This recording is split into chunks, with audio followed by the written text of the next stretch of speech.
आप सभी का आपके अपने चैनल में स्वागत है। तो दोस्तों, हम उम्मीद करते हैं कि आप सभी लोग स्वस्थ होंगे और खुश होंगे। फ्रेंड्स, ये जो वीडियो है बीपीएससी प्रैक्टिस सेट 13 है। तो दोस्तों, आगे जो वीडियो था वो 13 ही वो था, तो इसलिए उसको रहना चाहिए था 12, लेकिन हमने उसमें 13 डाल दिया था, मिस्टेक हो गया था, इसलिए इसका नाम रख दिया गया 13B। तो आप इसको देखकर ये ना सोचें कि एक बार 13 आया था तो फिर 13 आ गया, वो दूसरा क्वेश्चन था, ये दूसरा क्वेश्चन है। तो स्टार्ट करते हैं आज का पहला नंबर क्वेश्चन, और इसमें आपको 20 क्वेश्चन देखने को मिलेंगे। तो आप 20 क्वेश्चन देखिए कितने 20 में से सही कर पा रहे हैं। क्या 20 में से आप कम से कम 18-19 कर पा रहे हैं? तो आप समझ लीजिए तैयारी आपकी अच्छी चल रही है। तो स्टार्ट करते हैं आज का पहला नंबर क्वेश्चन।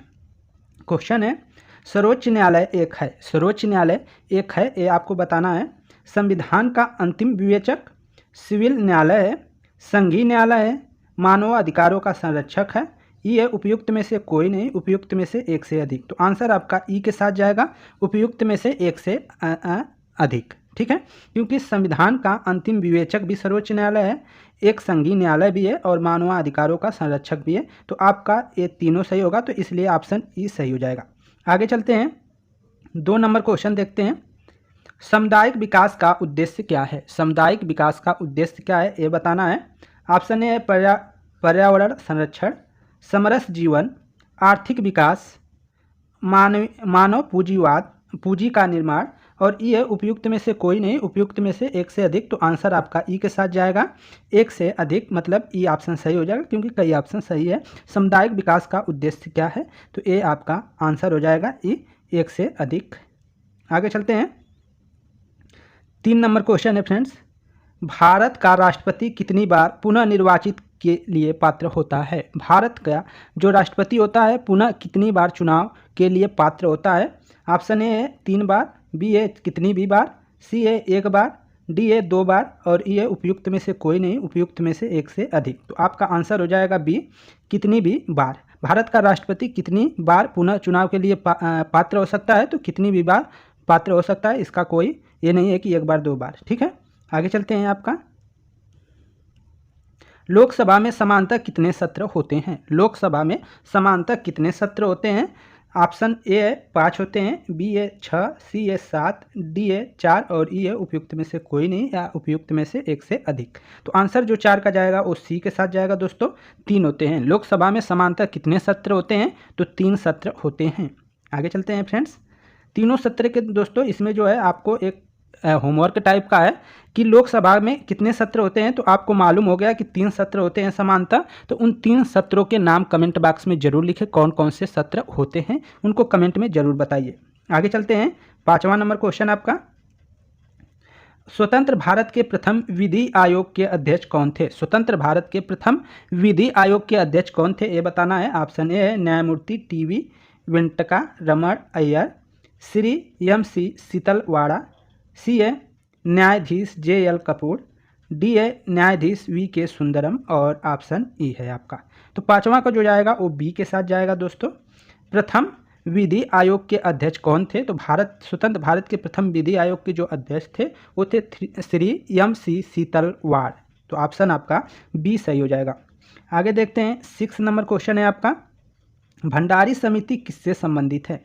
भंडारी जो समिति है किससे संबंधित है? ऑप्शन ए है कृषि ऋण, बी है क्षेत्रीय ग्रामीण बैंकों की पुनर्संरचना, आपका सी है प्रत्यक्ष कराधान, डी है आपका अप्रत्यक्ष कराधान, और ई है उपयुक्त में से कोई नहीं, उपयुक्त में से एक से अधिक। तो आपका क्या आंसर होगा ये बताइए। तो 6 का आंसर बी के साथ जाएगा फ्रेंड्स, आपका क्षेत्रीय ग्रामीण बैंकों की पुनर्संरचना से संबंधित है।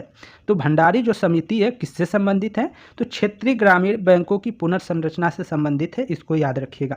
आगे चलते हैं, आपका 7 नंबर क्वेश्चन है।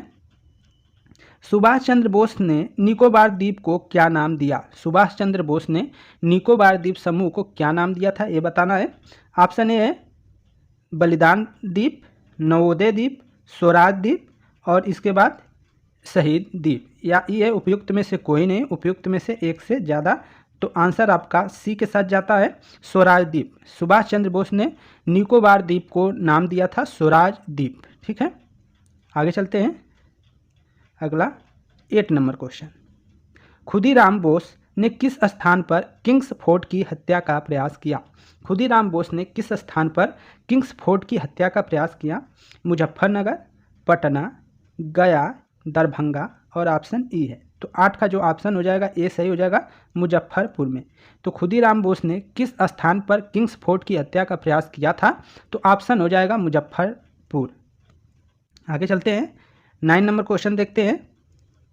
आज़ाद दस्ता बिहार में किस आंदोलन के दौरान सक्रिय रहा?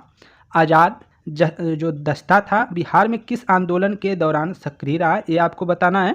ऑप्शन ए है सविनय अवज्ञा आंदोलन, बी है भारत छोड़ो आंदोलन, सी है चंपारण आंदोलन, डी है असहयोग आंदोलन, ई है उपयुक्त में से कोई नहीं, उपयुक्त में से एक से अधिक। तो आपका 9 का जो आंसर है वो ये हो जाएगा, सविनय अवज्ञा आंदोलन के दौरान।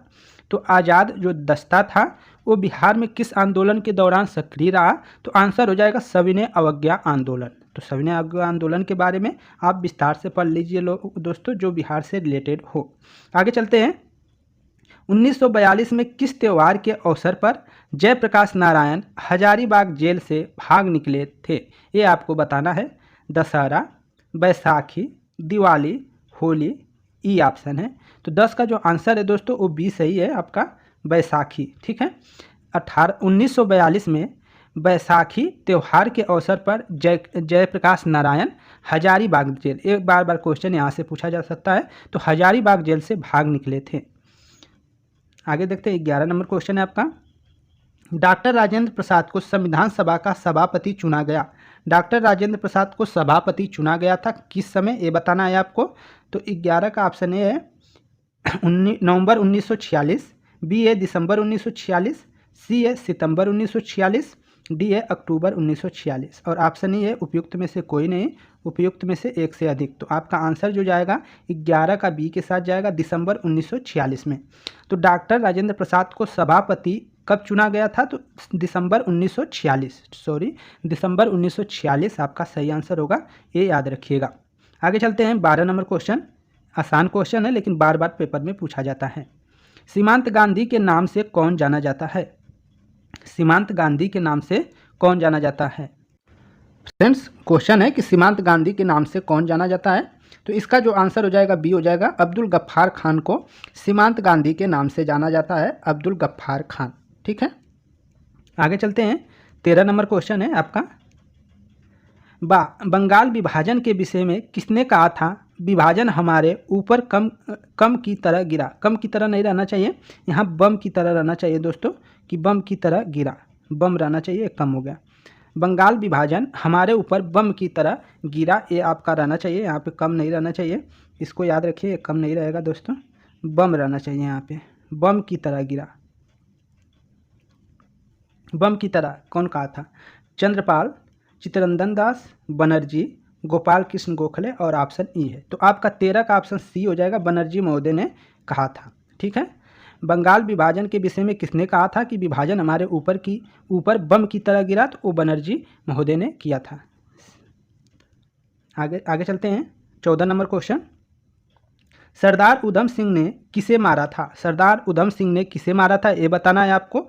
माइकल ओ डायर को, सैंडर्स को, जनरल डायर को, कर्जनल वाली को, या उपयुक्त में से कोई नहीं, या उपयुक्त में से एक से अधिक। तो आंसर आपका ए सही हो जाएगा, माइकल ओ डायर को। सरदार उधम सिंह ने किसको मारा था? तो यहाँ पे जनरल डायर है, एक माइको ओ डायर है, तो माइको ओ डायर को मारा था, जनरल डायर को नहीं। तो आंसर आप याद करिएगा कि माइको ओ डायर को मारा था।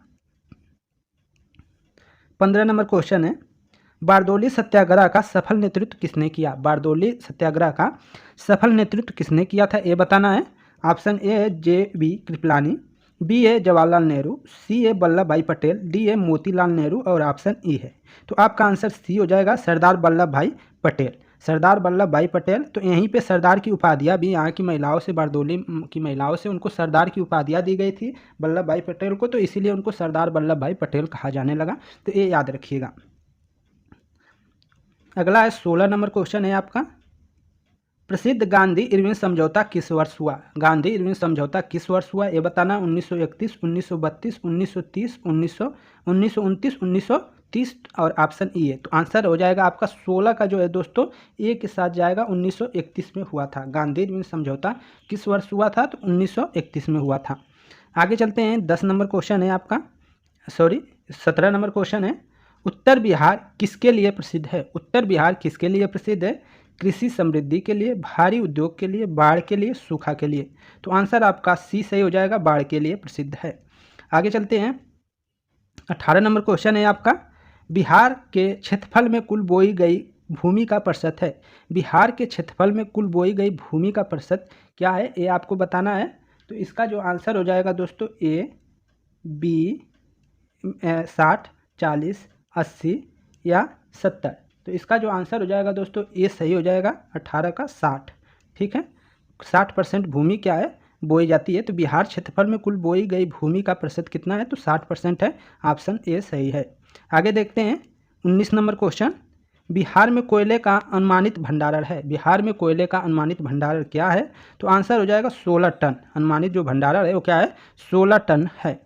आगे चलते हैं 20 नंबर क्वेश्चन है आपका, टाटा लॉ इस्पात कारखाने में लौह अयस्क की पूर्ति होती है। टाटा लॉ इस्पात कारखाने में लौह अयस्क की पूर्ति होती है, ये आपको बताना है। बैंड-ला-डीला से, क्योंझोर से, मयूरभंज से, सिंहभूमि से। तो आंसर आपका डी सही हो जाएगा, सिंहभूमि से। तो टाटा लौह इस्पात कारखाने में जो लौह की आपूर्ति होती है वो कहाँ से होती है, तो सिंहभूमि से होती है, ये याद रखेंगे। तो फ्रेंड्स ये थे आपके 20 क्वेश्चन जो परीक्षा की दृष्टि से महत्वपूर्ण साबित हो सकते हैं। दोस्तों आप कमेंट में ज़रूर बताइए कि आपने 20 क्वेश्चन में से 20 क्वेश्चन में से कितने क्वेश्चन सही किए। कमेंट बॉक्स में ज़रूर बताइएगा दोस्तों। नमस्कार।